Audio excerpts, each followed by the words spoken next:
अस्सलाम वालेकुम। Doctor Danish program real focus के साथ हाजिर है। नाज़रीन, एक बहुत ही अहम जो इस वक्त मौजूदा सिचुएशन है उसके ऊपर बहुत सारी बातें कर रहे हैं। कल मेरे साथ हफीजुल्लाह नियाजी साहब भी थे, बड़े सीनियर जर्नलिस्ट हैं। उन्होंने मौजूदा जो इस वक्त DGI की अपॉइंटमेंट है, आर्मी चीफ और वजीर आजम के दरमियान जो टेंशन है और जिस तरीके से कुछ ऐसी एक्टिविटीज हुई है जो आम लोगों तक नहीं है, उन्होंने उसको डिस्क्लोज किया। इसी तरह और भी बहुत सारे लोग चंद बातें कर रहे हैं। और उस हवाले से कल वजीर आजम का जो एक इजलास में बयान था वो बड़ा मायने खेज है और उसमें मैं उसको उठाता हूं और फिर आगे भी चलता हूं। और वो ये है कि जी उन्होंने एक बयान दिया। उन्होंने कहा जबकि इस बयान की कोई इस वक्त जरूरत नहीं थी, लेकिन अगर इस बयान को देखा जाए और मौजूदा जो सिचुएशन है उसको देखा जाए तो ये बड़ा रिलेटेड बयान है। एक तरीके से वो कुछ बताना चाहते हैं इदारे को, इदारे के सरबराह को, लोगों को। और वो क्या बयान था उनका बयान था कि हजरत खालिद बिन वलीद, यकीनन हर मुसलमान जानता है कि खालिद बिन वलीद का दर्जा कितना बुलंद और कितना बड़ा है और उन्होंने कितनी जंगों में फतवाहात हासिल की हैं और कोई ऐसी जंग नहीं थी जिसके ऊपर उनको फतह नसीब नहीं हुई। अब इस सिलसिले को वो लेके एक अजीम सिपहसालार थे, इसमें कोई शक नहीं है। उन्होंने कोट किया कि हजरत खालिद बिन वलीद एक अजीम सिपहसालार होने के बावजूद उनको हटा दिया गया अपने ओहदे से। और उसके बाद उन्होंने जो बात जिस तरह से कही है, तारीख इस तरीके से नहीं बताती है, बल्कि इसका कोई दूसरा रुख होता है कि उनको क्यों हटाया गया था और क्या वजूहात है। लेकिन वो यहाँ पर ये एस्टेब्लिश करना चाह रहे थे कि हजरत उमर रज़ी अल्लाह ताला अन्हु ने इतने अजीम लीडर को जो है वो हटा दिया। उनके पास अथॉरिटी थी और कुछ चूं चरा भी नहीं हुआ। और यकीनन चूं चरा हो ही नहीं सकता है, क्योंकि दोनों का किरदार जो है वो इतना अजीम है कि कोई छोटा सा शायबा भी वहां नहीं है।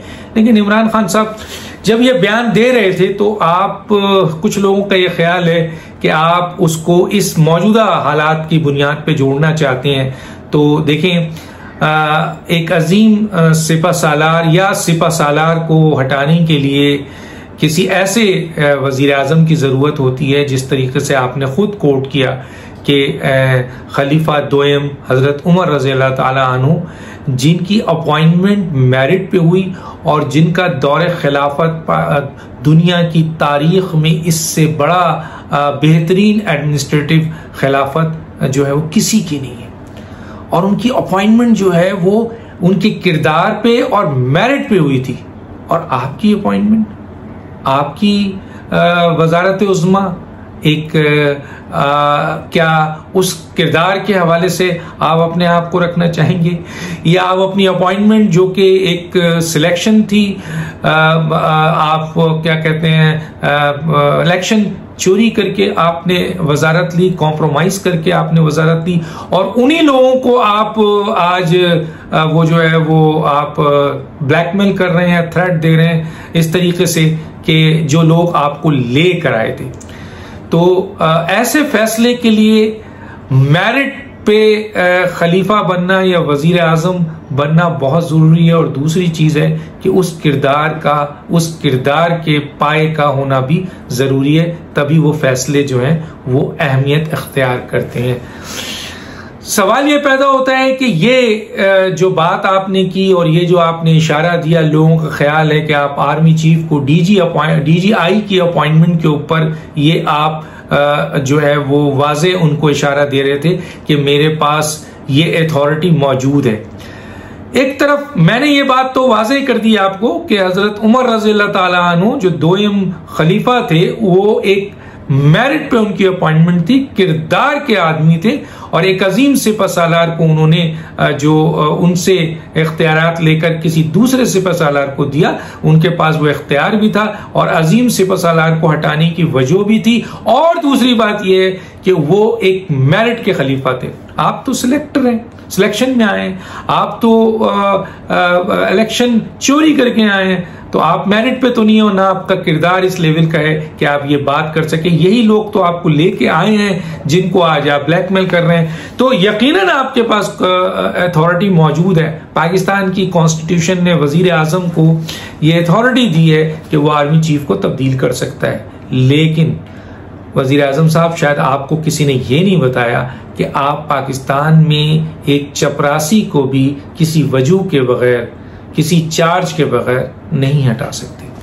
किसी एक चपरासी को भी आपको ये इख्तियार नहीं दिया। अगर आप हटाएंगे तो वो फौरी तौर पर कोर्ट में जाएगा, सुप्रीम कोर्ट में, और अपना फंडामेंटल राइट्स 8 से 28 तक जो उसको दिया है आइन ने, उसके ऊपर जाकर आपसे जो है वो अपने आप को बहाल करा लेगा सुप्रीम कोर्ट से। इसका मतलब ये है कि जब एक चपरासी को वजीर आजम पाकिस्तान बगैर वजह के नहीं निकाल सकते, तो आर्मी चीफ को उठाकर आप नहीं फेंक सकते। ये जो बातें चल रही हैं और ये जो र्यूमर्स आ रहा है, मैं इस पे बात कर रहा हूं। बड़े अहम तरीन लोग ये कह रहे हैं कि वजीर आजम को यह मशवरा दिया गया है कि आर्मी चीफ को तब्दील कर दिया जाए।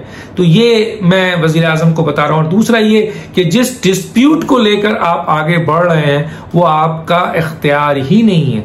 अगर कोई भी एक बार का आदमी, वकील, कोई आपका जो इससे मुतासिर होता है, वो अगर कोर्ट चला जाता है और वो ये कहता है कि क्या वजीर आजम का डीजीआई को अपॉइंट करने का इख्तियार है, तो फिर लॉ मांगा जाएगा, कानून मांगा जाएगा कि कॉन्स्टिट्यूशनल राइट वजीर आजम को ये इख्तियार नहीं है। तो फिर आप आर्मी चीफ को किस बुनियाद पर जो है वो उनको हटाएंगे? या आपके पास जिस तरह मैंने कहा एक चपरासी को बगैर वजह के हटाने की जरूरत नहीं। ये तो आर्मी चीफ है जिसके पीछे 7 लाख फौज जो है वो वर्क करती है और 22 करोड़ अवाम के दिल जो है वो धड़कते हैं। आप उसको एक जुम्बिश कलम से सिर्फ इस बुनियाद पर कि वो आपकी मर्जी के फैसले नहीं कर रहे हैं, आप हटा देंगे।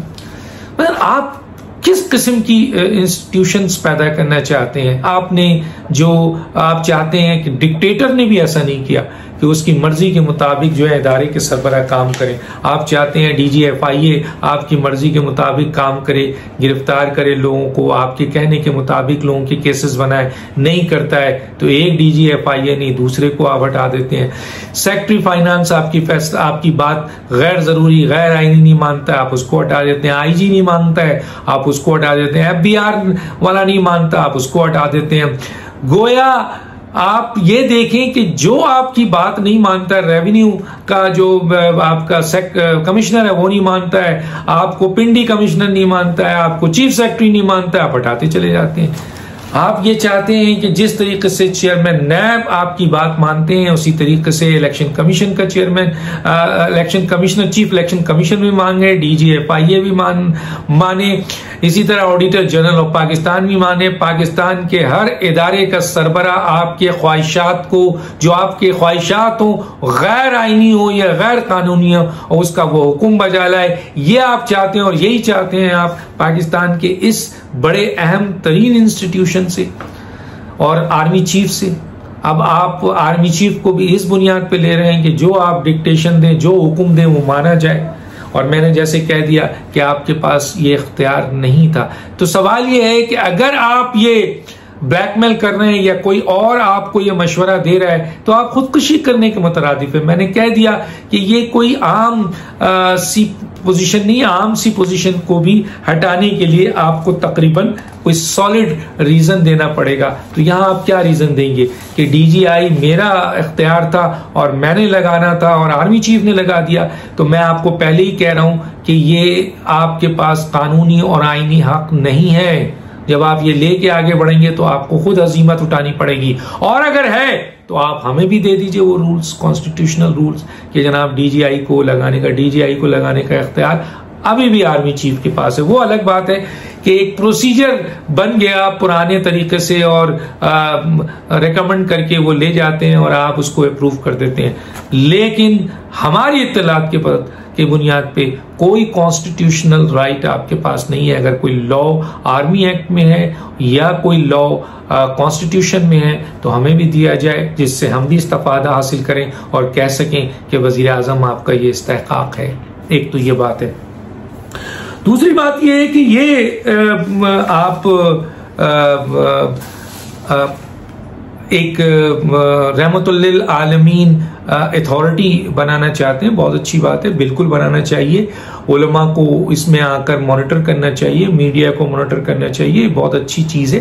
लेकिन वजीर आजम साहब, आप लोगों का ख्याल है कि ये इस किस्म की एक्टिविटीज आप सिर्फ मजहबी वोट लेने के लिए कर रहे हैं।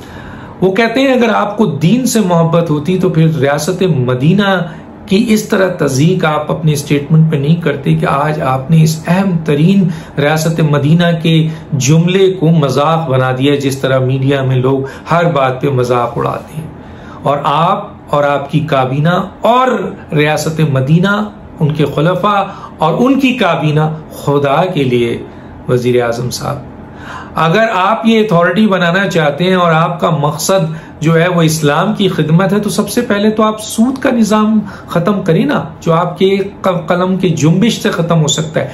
अगर आप इतने इस्लामी हैं, दीनी हैं और दीन की बात कर रहे हैं और वोटों का मसला नहीं है, तो फिर आप अपने एक कलम की जुम्बिश से, जिसके ऊपर केस इस वक्त सुप्रीम कोर्ट से वापस शरीयत कोर्ट में चला गया है, वहां पे हुकूमत पार्टी है, आप उसको विड्रॉ करें और अपना कलम चलाएं और चलाकर ये कह दें कि आज से पाकिस्तान में सूद का निजाम खत्म, और ये वो निजाम है जिससे अल्लाह और रसूल उसका जंग करने का ऐलान है। तो आप इस्लामी हैं तो ये करें। अगर आप दीन की खिदमत करना चाहते हैं तो निसाब में कुरान मजीद फुरकान हमीद को पहली से मैट्रिक तक पूरे पाकिस्तान में नाफिज कर दें और अरबी जबान को हिस्सा बना दे तालीम का, ताकि कुरान को हर मुसलमान खुद समझ सके। और जो ये बिकाऊ माल मौलवी हैं और ये जो शाही मौलवी हैं और ये जो उलमा सू हैं, ये जो अपनी अपनी बातें करते हैं, इससे हर मुसलमान की बचत होगी, वो खुद कुरान को बराह रास्त पढ़ेगा और समझेगा। ये दीन की खिदमत करें, इस तरह करें और अपनी काबीना की तरफ नजर डालें और वहां पर अगर देखें कि आप इस्लामी पॉइंट ऑफ व्यू से अपनी काबीना को देखें, तो काबीना में चंद लोगों के अलावा तो पूरी काबीना को, नई काबीना आपको बनानी पड़ेगी। तो वजीर आजम साहब, ये बात फिर लोग सही कह रहे हैं। आप कहते हैं मेरी तरबियत हो रही है, अल्लाह मेरी तरबियत करता है। कभी आप इस्लाम के हवाले से ईसा अलैहिस्सलाम पे गलत बात कर देते हैं, कभी मुगलों के हिस्ट्री को आप मस्क करते हैं, इस्लामी तारीख को आप मस्क करते हैं। मैं नहीं कह रहा, सारी चीजें रिकॉर्ड पर हैं, उलमा कह रहे हैं, बड़े बड़े स्कॉलर कह रहे हैं कि आप मस्क करते हैं, फिर आप ये कहते हैं ये मेरी तरबियत। तो आपकी तरबियत अल्लाह मियां इस बुनियाद पे करा रहा है कि आप लोगों के साथ नाइंसाफी करें, आप झूठ बोलें, आप बड़े बड़े जो है वो दावे करें, आप इख्तिदार हासिल करने के लिए चोर दरवाजे से आए, आप लोगों का एहतसाब इस तरह करें कि वो अक्रॉस द बोर्ड होने के बजाय सिर्फ मुखालिफिन का करें। जो आपको आईना दिखाए आप सच बात कहे, हक बात कहे, आप उसका गला पकड़ लें, उसको नौकरी से निकाल लें। आप करोड़ों लोगों को बेरोजगार कर दें, गुर्बत आम कर दें, बेरोजगारी आम कर दें, खुदकुशी कर दें, अवाम में जो है वो तबाही मचा दें। मसलन आप ये अल्लाह ताला इस चीज के लिए आपको तैयार कर रहा है। अल्लाह आप जो है वो इस तरीके से मुख्तलिफ इंस्टीट्यूशन को अपने मुखालिफिन के लिए इस्तेमाल करें, आप जो है वो केसेस बनवाएं उनके लिए, आप पार्लियामेंट के इंतखाबात गलत तरीके से जीते, मुख्तलिफ जगहों पर इंतखाबात गलत तरीके से किए। इलेक्शन कमीशन का, अगर चीफ इलेक्शन कमीशन मेरिट पे बात करता है तो उसके खिलाफ आप जो है वो वजीरों को लगा दें, जावेद इकबाल साहब की वीडियो बनवा लें। मसलन इसलिए अल्लाह ताला ने आपको बना रहा था, जो आपने स्टेटमेंट दिया था कि अल्लाह ताला मेरी जो है वो तैयारी करा रहा है, तो इस चीज की तैयारी करा रहा है। बेशुमार चीजें, मैं क्या क्या बताऊं आपको। तो ये इस सिलसिले में ये चीजें आई हैं क्या, इसलिए अल्लाह ने आपकी तैयारी करा रहा है कि आप इदारों को अपनी मर्जी से चलाएं, अपनी ख्वाहिश से चलाएं, आइन और कानून की धज्जियां भी कर दें, हैं। तो ये चीजें बहुत ही तकलीफ देह हैं और मेरा ख्याल है कि सारे लोग जानते हैं आपके अब तक की जो क्रेडिबिलिटी है वो जीरो है। और आप चाहे इस मजहबी पर्दा लगाएं या गैर मजहबी पर्दा लगाएं, सेकुलर लगाएं या कोई और लगाएं, लोग ये जानते हैं कि 3 साल के अरसे में आपने जो वादे किए, जो दावे किए, वो कहाँ खड़े हैं। इसलिए कोई भी शख्स मैं नहीं समझता कि वजीर आजम साहब इन चीजों को अहमियत देगा। हाँ, एक बात जरूर बताना चाहता हूं कि कोई भी ऐसा फैसला करने से पहले सोच लीजिएगा कि कहीं वो आपके लिए खुदकुशी ना हो।